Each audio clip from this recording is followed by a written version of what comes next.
Welcome back खवातीन और ज़ात। अब हम बात करेंगे हमारे शो में है हमारी एक ऐसी नडर और बाहिम्मत नौजवान खातून जिन्होंने वाकई पाकिस्तानी खवातीन के लिए नई राहें हमवार की। ये है बरीरा, जो कि पहले भी हमारे पास आ चुके हैं। पाकिस्तान की पहली सोलो खातून बाइकर हैं जिन्होंने अकेले सबसे पहले जब ये आई थी तो लाहौर से खुंजराब पास तक का तारीखी सफ़र किया था और ऐसे दुश्वार गुजार रास्तों पर भी बाइक चलाई जहाँ सिर्फ जीपें जाती हैं या फिर 4x4 जाती है। अब उनका सफ़र था कालाम, उतरो, बदगोई टॉप और फिर कुमराट जैसे मुश्किल और ख़तरनाक ट्रैक्स को अबूर करना सिर्फ एक जज्बे का काम है और बरीरा ने ये कर दिखाया। और इसके अलावा अगर बरीरा की बात की जाए तो बरीरा चिलम जोशी फेस्टिवल जहाँ पे होता है कैलाश वैली, वहाँ पे भी गई। और बरीरा ना सिर्फ सड़कों की मुसाफिर हैं बल्कि वो उन लम्हों को अपने कैनवस पर भी महफूज करती हैं जो कि एक बाकमाल मुसव्विरा का काम भी वो साथ अपने करती हैं। और आइए मिलते हैं बरीरा से, उनसे पूछते हैं उनके इस सफ़र की कहानी। बरीरा खान हमारे साथ आज इन स्टूडियो मौजूद हैं। Thank you so much Bareera. आपकी तो स्टोरी सुन के इंसान बंदा इंस्पायर हो जाता है, बगैर किसी डर, बगैर किसी खौफ के इतना लंबा सफ़र। कितने दिन का ये सफ़र था, बताएं सारी स्टोरी। ये तकरीबन मेरा पहली बात तो thank you so much for inviting me. और ये मेरा सफ़र था तकरीबन 45 डेज़ का। मैं पहले सवात गई थी। सवात से मुझे सब कह रहे थे कि नहीं होगा, सवात से बदगोई टॉप वाला वो नहीं हो सकता, बहुत मुश्किल है, हम हैवी बाइक्स पे नहीं जा पाते। तो मैं 2-3 दिन तो सोचती रही कि मैं करूं क्या, लेकिन फिर मैंने कहा नहीं, ज़्यादा से ज़्यादा होगा कि मैं मर जाऊंगी। तो वो मरना एक इटर्नल चीज़ है, होनी है। भाई गिर जाऊंगी तो उठ जाऊंगी, अगर मदद मांगनी हुई तो मदद मांग लूंगी। तो फिर मैं जब उतरोर गई वो डेफिनेटली बहुत रोने आ रहे थे मुझे कि यार ये बहुत मुश्किल है। लेकिन फिर मैंने अल्हम्दुलिल्लाह अल्लाह की मदद से और वहाँ के लोकल्स की मदद से, लोकल्स ने मेरी बहुत ज़्यादा मदद की और मैं वहाँ पहुँच गई बदगोई। और बदगोई टॉप पे फिर मैंने एक वीडियो बनाई कि देखो जी मैं तो आ गई हूँ। अब मैं चाय पीने लगी अपनी धनों पर, जो देखने वालों को आपने हैरान कर दिया, जो आपको कह रहे थे नहीं जा सकते। बिल्कुल। और फिर मैं कुमराट पहुंची और कुमराट से मैं सोच रही थी कि उतरोर तो एक अलग चीज़ है, थल एक अलग चीज़ है। थल इज़ वेरी डिफ़िकल्ट और वो भी मैं 70 पर थी। बट फिर मैंने किया आहिस्ता आहिस्ता और उसके बाद फिर मैं कैलाश गई। तो मेरा ये प्लान था कि मैं चित्राल काफ़ी देर रुकूंगी, लेकिन जब मैं कैलाश गई तो उधर की सकाफत ने मुझे इतना इंस्पायर किया, उधर के कल्चर ने मुझे, एक कशिश होती है ना, मुझे वो जो उनके कलर्स थे एंड एवरीथिंग, वो मुझे बहुत इंस्पायर किया। तो मैंने कहा मैं इधर ज़्यादा देर रुकूंगी। तो फिर 25 दिन तकरीबन मैं कैलाश में। ठीक, अच्छा मुझे ये बताइएगा कि कैलाश की अगर आपने बात की तो मुझे तो ऐसे लगता है बरीरा, क्योंकि मैं भी वहाँ पे गया हूँ, बहुत सारे फेस्टिवल्स कवर किए, कि जिस तरह आप वाइकिंग सीजन नहीं देखते, वाइकिंग्स की तरह के वो लोग हैं, बिल्कुल खुले डुले हैं और उनका एक अपना कल्चर है। आल दो कि उनकी तादाद में बहुत ज़्यादा कमी आ रही है, लेकिन यह है कि कैलाश एक पाकिस्तान का पॉजिटिव चेहरा भी है। क्या समझती हैं आप? मैं बिल्कुल इस चीज़ को समझती हूँ। मुझे ऐसे लग रहा था कि I am they are like more hippies than me. वो मुझसे ज़्यादा खाना बदोश है। मुझे वहाँ पे लोग कह रहे थे कि आप क्या पत्थरों में रहते हैं, क्या करते, पत्थरों में रहती हैं। वहाँ पे लोग मुझे कह रहे थे आप कहीं भी सो जाती है, कहीं भी टेंट लगाती है वहाँ पे सो जाती है, बाइक पे घूम रही हैं, कहीं स्केच करती है, कुछ करती है, अब हैं क्या, आप कौन है? मैं कहती थी मैं आप जैसी हूँ, क्योंकि वो भी ऐसे ही हैं। और I picked colours from them, I picked this. अच्छा, मैं आपसे अगला सवाल ये पूछने वाली थी कि ये कहाँ से आपने इंस्पिरेशन लेके ये क्या मैं इनको कहूँ, धागे कहूँ, क्या कहूँ? इनको अब चुटिया ही कह सकते हैं। और ये मैंने उधर से ही पिक किया है। Whenever I go somewhere I pick something. और मैं उनके कल्चर से कलर उठाया। मैं अपने कैंप में थी और एक बच्ची आती थी लीना, वो कलाशी थी, उसने कैप पहनी होती थी और वो सुबह सुबह आके के मेरे बाल बनाती थी। अच्छा, और 25 डेज आप वहाँ रही? 25 डेज उधर रही हूँ। और जैसे कि आपने कहा वहाँ का वाकई कल्चर बहुत ओपन माइंडेड है और यू फील के ये पाकिस्तानी भी जाता है तो एकदम हैरान होता है कि अच्छा this is a part of Pakistan. तो जब आप गई वहाँ पर और 25 डेज आपने वहाँ पर स्पेंड किए, लोगों का रिस्पॉन्स आपके लिए कैसा था? लोगों का रिस्पांस बहुत अच्छा था। काफ़ी हैरान हुए कि बाइक पर आप कैसे? बहुत ज़्यादा, ख़ास तौर पर कैलाश एक ऐसी जगह है जिसके रोड्स नहीं हैं और वहाँ पे लैंडस्लाइडिंग हो जाती है, रोड ख़राब हो जाती है और इतना ज़्यादा डेवलप्ड अब तक नहीं है, बहुत रिमोट वैली आप उसको कह सकते हैं, सिग्नल्स भी नहीं आते हैं। वहाँ पर वो कह रहे थे कि हमने कोई अकेली मोटरसाइकिल पर लड़की देखी। मोटरसाइकिल पर लड़कियाँ आई हैं लेकिन अकेली इस तरह से आना और इस तरह से रहना नहीं, और घरों में रहना, उस तरह से उनका खाना बहुत डिफरेंट डिफरेंट है, very very different. Totally different. और वो जो एक पनीर बनाते हैं वो टोटल बकरे के दूध का होता है और वो बहुत खालिश होता है। वो तो आप कहें कि इस तरह करके आप कह देते हो कि यार मैं बिल्कुल नहीं खा सकता, उसकी स्मेल इतनी ज्यादा होती है। तो उनका खाना इज वेरी डिफरेंट। मैं तो नूडल्स बना बना के खाती थी। अच्छा ये मुझे बताइएगा बरीरा कि 25 दिन आप वहाँ पे रही, उनका रहना सहना भी देखा, वहाँ पे कोई शादी भी आपने देखी होगी या फिर फौतगी भी देखी होगी। सो उनकी फौतगी के हवाले से बहुत ज़्यादा हमारे यहाँ इस तरह का कॉन्सेप्ट है कि वो फौतगी में नाच गाना करते हैं, नाचते हैं, खुश होते हैं, ये होता है वो होता है। एक्चुअल में होता क्या है?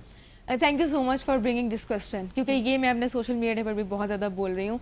वहाँ के लोग इस चीज़ से बहुत ज़्यादा डिस्टर्ब हैं कि सोशल मीडिया पे गलत मिथ्स फैलाई जाती हैं। वहाँ के लोग डेफिनेटली ये है कि वो एक डांस करते हैं और ढोल बजाते हैं, वो इसलिए क्योंकि जब बच्चे की पैदाइश होती है, क्योंकि मैंने वो भी देखी है। अच्छा। बच्चे की पैदाइश में भी वो ढोल बजाते हैं।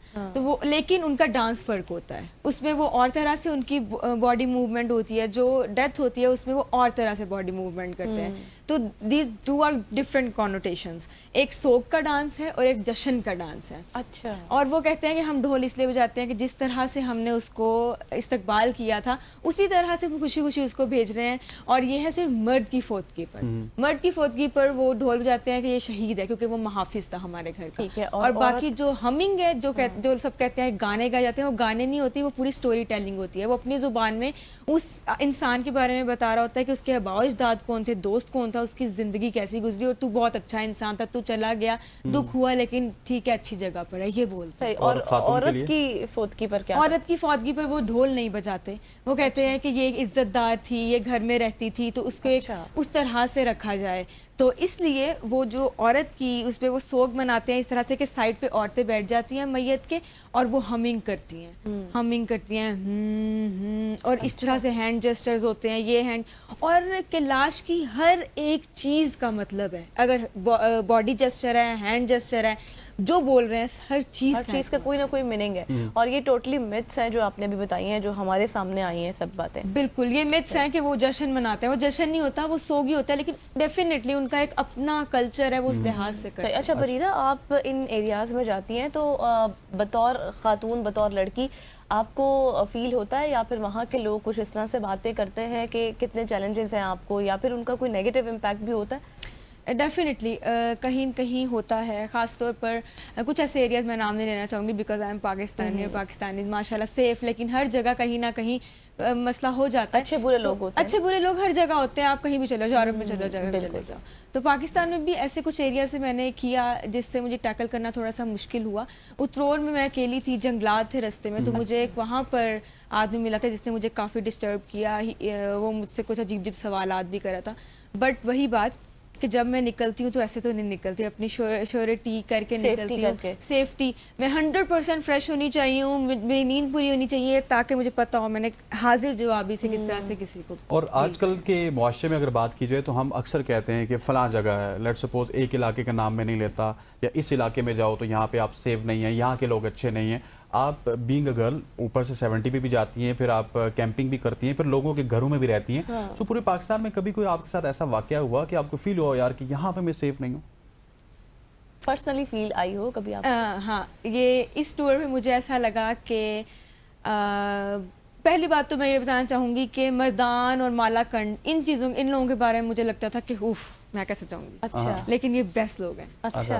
बहुत अच्छे लोग हैं ये, इन्होंने मेरी बहुत खातिर तवाज़ु की, बहुत मेहमान नवाज लोग हैं ये।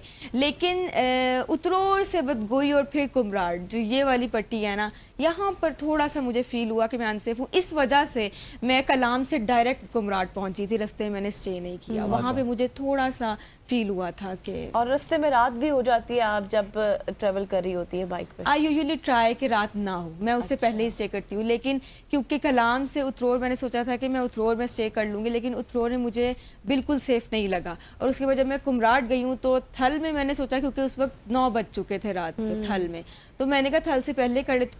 तब भी कोई औरत मुझे नज़र नहीं आई, कोई फैमिली नज़र नहीं आई, तो इसलिए मैंने कहा I better move rather than stay in unsafe. और ये बताइएगा कि कुमराट में आपने जो स्टे किया, कुमराट को थोड़ा सा एक्सप्लेन कीजिएगा, और साथ ये बताइए कि जहाज बांडा भी करीब ही था, तो वहाँ पे क्यों नहीं गई आप? मैं गई जहाज। अच्छा, जहाज बांडा भी गई? हाँ। अच्छा, जहाज बांडा का जिक्र नहीं आ रहा था आपकी पूरी कन्वर्सेशन में? क्योंकि मेन जो मैंने किया ना वो उतरोर और वो था, और मैं I can't get over it अभी भी, क्योंकि वो इतनी थकाने वाली चीज़ थी कि मेरी अभी भी बॉडी थोड़ी सी पेन कर रही है।